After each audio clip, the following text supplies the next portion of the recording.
हमें बताया जा रहा है कि के जो है वो लाइन सेगमेंट जे एल का मिड पॉइंट है। मिड पॉइंट का मतलब क्या है कि जे के सेगमेंट जे के की लंबाई और सेगमेंट के एल की लंबाई आपस में बराबर है, क्योंकि जे एल का मिड पॉइंट जो के है यानी कि वो जो है इस लाइन को दो बराबर बराबर के हिस्सों में तकसीम कर रहा है, जबकि जे के की जो लंबाई है 8x माइनस 8 है जो हमें बताया गया है, और के एल की जो लंबाई हमें दी गई है इन टर्म्स ऑफ एक्स वो 7x माइनस 6 है, 7x माइनस 6 है। और याद रखिए ये दोनों के दोनों सेगमेंट्स आपस में बराबर हैं, क्योंकि के जो है वो मिड पॉइंट है इन दोनों इस बड़ी लाइन यानी कि जे एल का, और हमें जे एल की लंबाई मालूम करनी है। तो जे एल की लंबाई मालूम करने के लिए हम इसी बात को इस्तेमाल करेंगे, क्योंकि के मिड पॉइंट है तो लिहाजा जे के की और के एल की लंबाई आपस में बराबर होगी, यानी कि 8x माइनस 8 और 7x माइनस 6 आपस में बराबर होंगे।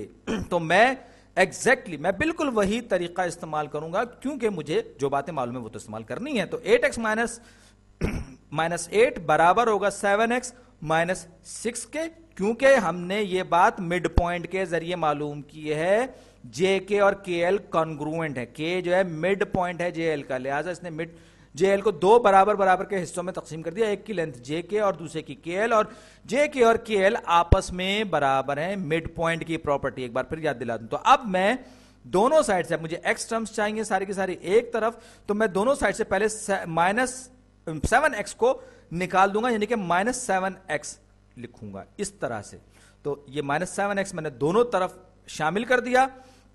उसके बाद मुझे जितने भी कांस्टेंट नंबर्स हैं वो एक तरफ चाहिए, तो मैं यहां पर +8 अगर शामिल करूंगा तो दूसरी तरफ भी +8 शामिल करूंगा, लेफ्ट हैंड साइड और राइट हैंड साइड पे, जो कि उसूल होता है किसी भी इक्वेशन। तो यहां पर -8 +8 0 हो जाएगा, कैंसिल आउट हो जाएगा।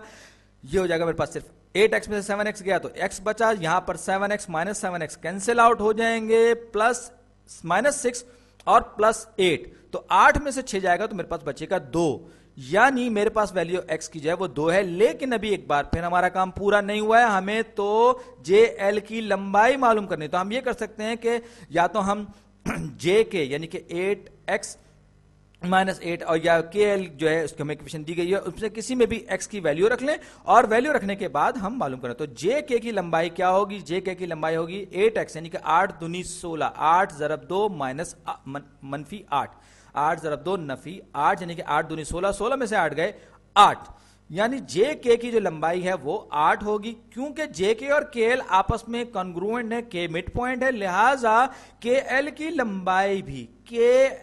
लंबाई भी 8 होगी। आप और इसका मतलब क्या हुआ? ये 16 के बराबर, 8 और 8 16 के बराबर होगा। और अगर आप चेक करना चाहें तो आप के एल में एक्स की वैल्यू रखेंगे तो 7 दूनी 14, 14 में से 6 गए 8, यानी हमारे सवाल का जवाब बिल्कुल सही है, 8 हमने बिल्कुल सही मालूम किया। और जे एल की लंबाई जो है वो 16 हमने बिल्कुल सही मालूम किया, 8 और 8 16 के बराबर। बहुत बहुत